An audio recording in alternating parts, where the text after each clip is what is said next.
Olá, para você que está me assistindo aqui no canal Astrologia Clássica, seja muito bem-vinda a mais um vídeo do canal. Esse é sobre o eclipse do dia 14 de outubro. Tem bastante coisa rolando aqui no YouTube, mas essa é a minha visão. A gente vai fazer uma análise aqui, uma reflexão clássica, bem clássica mesmo, sobre o que o eclipse pode ocasionar, já que ele será visível aqui no nosso país, né? Mas como o nosso país é muito grande, ele não será visível na anularidade em todos os estados, tá? Ele vai mudando bem, se a gente pegar desde o norte até o sul, ele muda bastante, tá? Mas vamos entender como isso vai funcionar. Eu vou compartilhar a minha tela aqui com vocês também, para vocês verem. A gente vai ver uma animação também de como ele vai ocorrer, certo? Bom, só reflexos importantes antes de começar falando sobre a própria carta do eclipse. Na astrologia clássica, na astrologia tradicional, eclipses têm maior impacto no sentido coletivo sobre assuntos climáticos, de maneira geral, atmosféricos, geográficos, a gente pode colocar, né? Envolve a parte mais geológica, mas também os fatores atmosféricos. Tem pouquíssimo impacto em cartas natais, a não ser que ele ocorra muito próximo, né, do grau onde você tem um signo ascendente, né, o grau do seu signo ascendente, posição do Sol ou da Lua. De maneira geral, pessoas mais sensíveis sentem incômodo, né, quando ocorre um eclipse. Mal-estar, algumas pessoas sentem, dores de cabeça, muito sono também. Mas isso principalmente porque os eclipses envolvem os luminares, né? Quando a gente fala de eclipse solar, lunar, existem eclipses de planetas também. E a Lua tem um papel bastante importante na nossa natureza, né? No que diz respeito ao fluxo de nascimento e crescimento das plantas, por exemplo, né?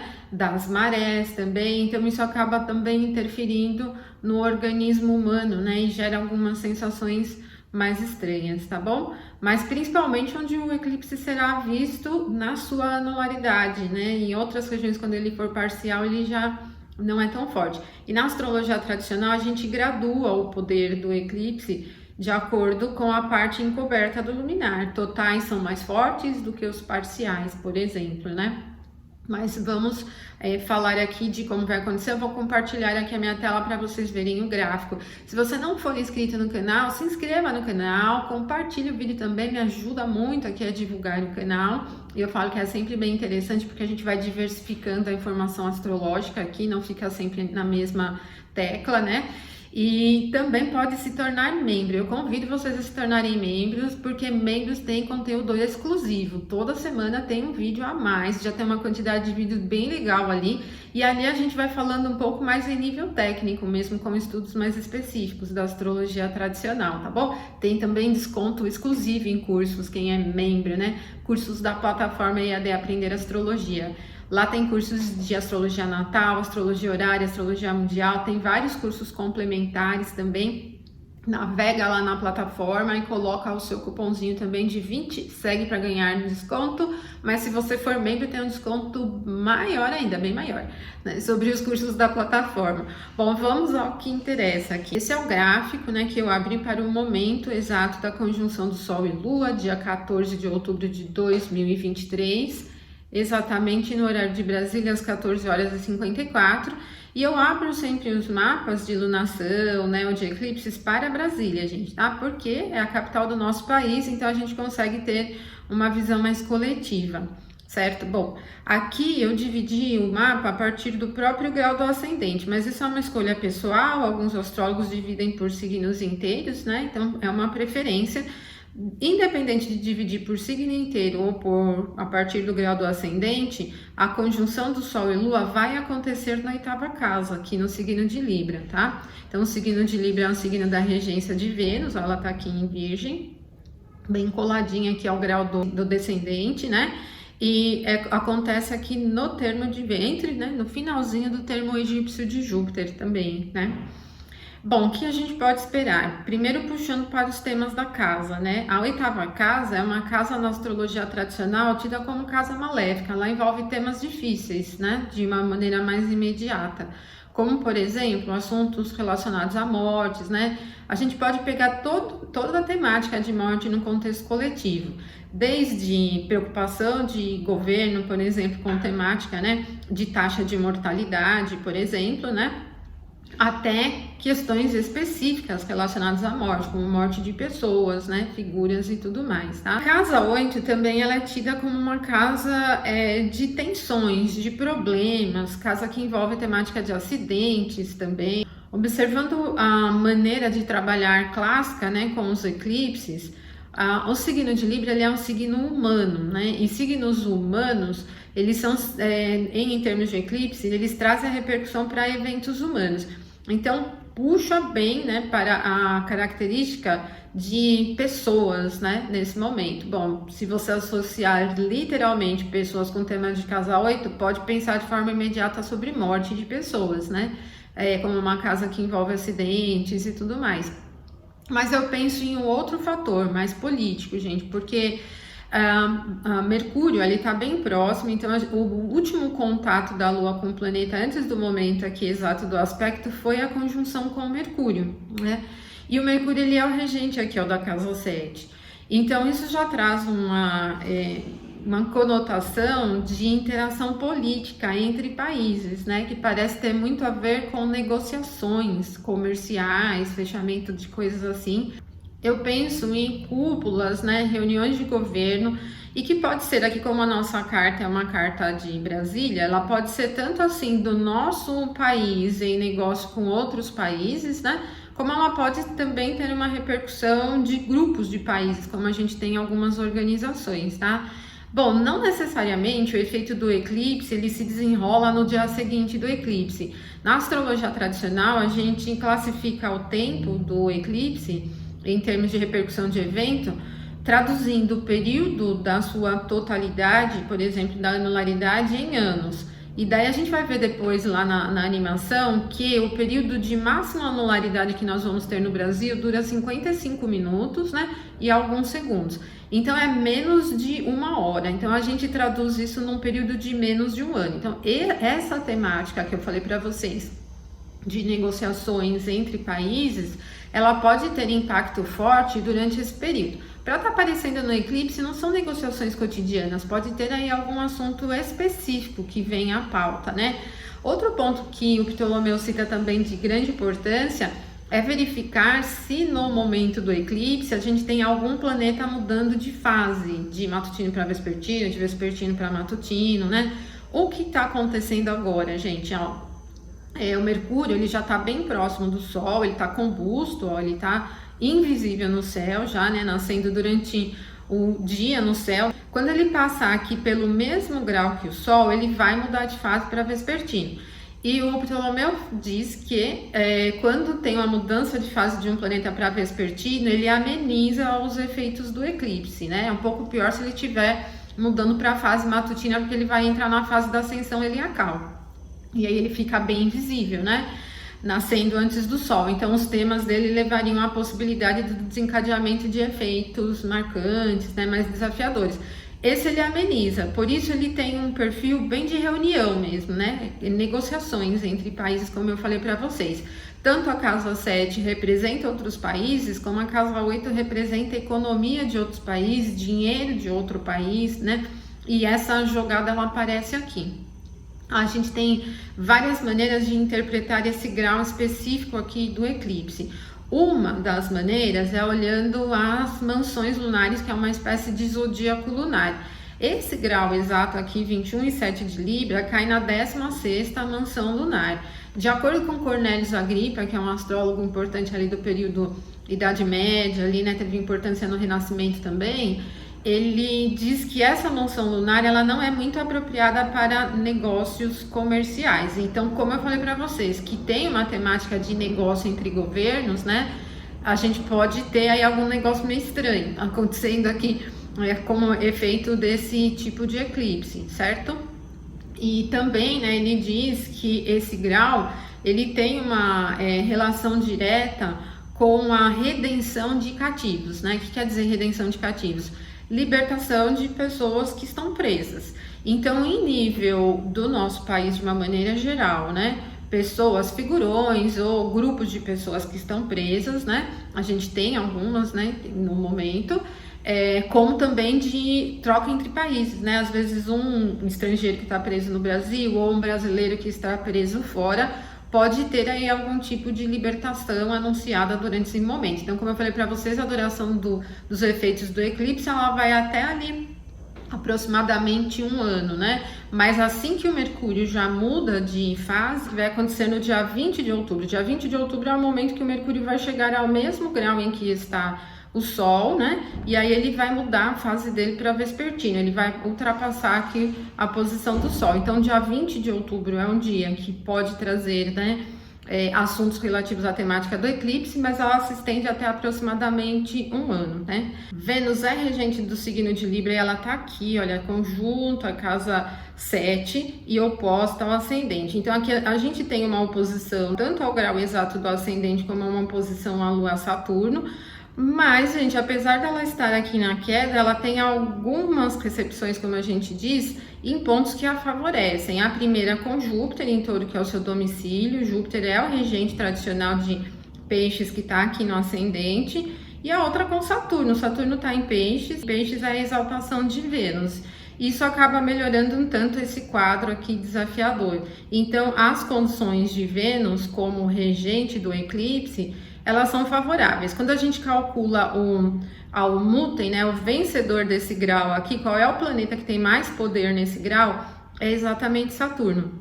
E Saturno não está muito forte numa característica de grande indicação adversa, né? Ele vai se manter em Peixes aqui ainda durante todo esse período, né, de duração dos efeitos do eclipse, e há uma tendência menos estridente, né, menos desafiadora a esse momento. Ele também está aqui em um trígono a Marte, né? Marte vai ter passado do momento do trígono que vai acontecer aí nessa próxima semana, que é um trígono bem profundo, né? Ele tem uma tendência bem estratégica, então isso acaba também aumentando um pouco essa tendência de efeitos ligados a negociações entre países no sentido altamente estratégico. Para o povo, de uma forma geral, né, como o regente do ascendente é Júpiter, ele não traz tanta repercussão de mudança. Júpiter está no signo fixo, ele não está em uma condição de empregar nada muito diferente, e um trígono com Vênus, né? Então, assim, não parece que é um momento em que as coisas mudam de uma forma muito impactante para a população de uma maneira geral. Uma coisa que chama atenção na reflexão do Ptolomeu sobre eclipses é que eclipse no signo de Libra, eles representam chuvas, né, aumento de chuvas para a região sul. Então, apesar da região sul do Brasil não ver o eclipse em sua totalidade, é a região que menos vai ter uma parte do sol encoberto, vai encobrir só um pedacinho ali. Na reflexão geral sobre as áreas, né, relacionadas ao signo de Libra, pode indicar esse aumento de chuvas na região sul. E também Libra, não, que a gente pode pensar, né, nos quadrantes, pontos cardeais, ela representa as regiões a oeste, né? Então, como esse eclipse ele é visível mesmo a oeste do globo, a gente já vai olhar aqui, são as regiões mesmo das Américas que trazem impacto forte, tá? Então, vamos ver aqui primeiro, né, a animação de como o eclipse vai acontecer, gente. Olha que interessante, vamos lá. Essa é a faixa aqui, ó, de quando ele começa, ó, a fase parcial, ela vai aumentando, e esse ponto aqui é a anularidade. Então, veja aqui, ó, dentro do Brasil, como isso ocorre, ó, ele se estica, ó, e é toda essa região que vai ver o eclipse dessa maneira. Agora vamos ver aqui, ó, como o eclipse vai acontecer. Eu vou diminuir um pouquinho a tela para vocês verem a rota do eclipse, tá? Então, essas faixas aqui são as faixas, né, em termos de visibilidade do eclipse. Quanto mais forte, mais anular ele vai ser, né? Então, aqui, né, é a escalinha, né? O anular significa essa cor mais escura. O eclipse, ele vem aqui dos Estados Unidos, da costa oeste dos Estados Unidos, atravessa esse pedação, ó, tá vendo? Pega aqui uma parte da América Central, atravessa aqui a América do Sul com a Colômbia e vai ser visto aqui em toda a região norte, pegando aqui alguns estados do Nordeste, termina aqui, né? Então, são as Américas que têm impacto sobre esse eclipse. Só que conforme ele vai diminuindo a cor, vai ficando mais clarinho, né? Tem menos impacto. Então, como eu falei para vocês, na região sul do país, é a região que menos verá, né, um sol encoberto, tá? Vou aumentar aqui e a gente vai percorrendo aqui algumas regiões do Brasil para a gente ver como o eclipse será visto, tá? Então vamos pegar aqui, olha, nesse pedacinho aqui a divisa Colômbia, Equador, Brasil, ó, Altos de Iupati, no Amazonas, ainda na região da Colômbia, ele é visto com 90% do sol, né? 90,4% do sol coberto aqui. E aí, conforme a gente vai andando aqui, ó, nessa linha, vai diminuindo a parte encoberta do sol, tá vendo? Isso vai mudando, ó, conforme ele vai seguindo aqui, ó, na região nordeste, a linha, né? Vai seguindo aqui na região nordeste, menos encoberto o sol ficará. Vamos aumentar um pouquinho mais para a gente ter essa visão aqui das cidades, tá? Então, por exemplo, olha aqui, próximo na Paraíba, ó, nessa região Vila Nova Descoberta, será visto em 88,5, né? Em João Pessoa, também 88,5. Vamos ver o eclipse assim, tá? E aqui em Recife também, gente, tá? Em Recife tem uma boa parte do sol, né? 87,19, mas já é considerado um eclipse parcial. E aí, conforme a gente for descendo, ó, Maceió já tem 82, Aracaju 78, aqui na Bahia, em Feira de Santana, 74. Aqui em Minas Gerais, ó, já ultrapassa uma faixinha mais clarinha ainda, um pouco menos, né? Então aqui é o sol e aqui é a parte que vai estar encoberta. E aí, como eu falei para vocês, ó, aqui, por exemplo, em Porto Alegre, vamos pegar aqui, ó, Porto Alegre, vai ter só esse pedacinho do sol encoberto. Então, na associação do Ptolomeu, o signo de Libra representa as chuvas inesperadas na região sul do país, mas aqui, por visibilidade, né, a região sul é a que menos verá, né, o sol encoberto. Agora, a gente, pelo visual, né, pegando aqui para o nosso país essa região toda, vai pegar o trecho da Amazônia, né? Então, como a Amazônia tem problemas críticos nesse momento, né, é uma região que a gente deve manter bastante atenção, porque ocorre um eclipse numa 8ª casa, que é uma casa de temática difícil, e ela parece ter jogo entre países, então parece ter negociações ligadas a países, né, e todos esses fatores também. E voltando então aqui ao nosso gráfico, se nós observarmos os planetas maléficos em relação ao eclipse também, da mesma maneira como a gente fez com Mercúrio, né, vendo a mudança de fase dele, quem mudará de fase dentro do período de influência do eclipse, né, que é aproximadamente um ano, será Marte, porque o Sol ele está chegando, está cada vez se aproximando mais de Marte, né? Ele vai deixar Marte combusto, né? Na verdade, aqui ele já está numa faixa, né? Dentro, já bem próximo dos raios do Sol. E depois que o Sol passar pela posição de Marte, Marte vai mudar a fase dele para matutino, tá? Então, a gente tem dois momentos de mudança de fase de planetas diretamente ligados ao eclipse, né? Embora o Mercúrio tenha mais impacto, porque ele tem uma relação direta com o grau, ele está ainda aqui em conjunção, e Marte já estará em Escorpião e não tem uma ligação direta aqui com o grau do eclipse, né? Onde o eclipse vai acontecer. O momento em que Marte muda de fase, que é quando o Sol vai chegar ao mesmo grau em que Marte está, vai ser no dia 18 de novembro. Então, a gente tem dois momentos, né, relativos aí a uma importância que pode desencadear eventos relativos ao eclipse. O dia 20 de outubro, que é um pouquinho depois, e esse dia 18 de novembro também, que é o momento em que o Sol chega ao mesmo grau em que está Marte, tá bom? Bom, gente, então é isso, é uma visão tradicional, né, clássica do eclipse. Vamos ficar atento, que ele parece trazer mais impacto a negociações entre o nosso país e outro país no que diz respeito a questões que envolvem dinheiro mesmo, né? Não é só burocrática, tal, parece envolver fatores econômicos. Tem que manter atenção porque acontece ali vai ser visível, né, na anularidade ali na região da Amazônia, que é uma área crítica, né? A parte que mais vai ter uma maior parte do sol encoberta, então aquela região é crítica. E as questões de chuvas, né, inesperadas ali na região sul também, tá bom? Bom, então se você gostou do vídeo, não esqueça de curtir, compartilha com seus amigos também, porque me ajuda a divulgar o canal, tá bom? Um abraço forte e até o próximo vídeo, então. Não esqueça de se inscrever no canal. Até mais!